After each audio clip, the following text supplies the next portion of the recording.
Share ko lang sa inyo ano yung ginawa naming dessert for the New Year nung nakaraang holiday.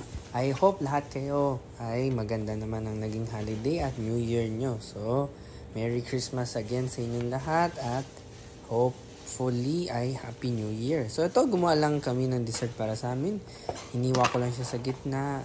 And then, of course, binake ko muna siya. And then, hiniwa sa gitna. And then, lagyan ko lang yung special cream namin. And then, you can put whatever toppings you want. Usually, ito lang yung nilalagay namin. So, meron Oreo, grapes, strawberry, and then meron din mango. Mga ibang ideas ay pwede kayo maglagay din ng cherry, blueberry, and then kiwi also. Can also. And then, you can put maybe melon, yan. Iba-iba. Iba-ibang you can have whatever freedom you want. Mas makulay, mas maganda, syempre, para mas maganda tignan and Instagrammable. And then, ito naman, nilagyan ko lang ng fresh mango. So, mas maganda gagawin nyo siya kung mamaya-maya kakainin nyo na siya para as fresh as possible, di ba? And kung di pa kakainin, mamaya na lang at i-ref muna yung mga fruits or wag nyo muna hiwain.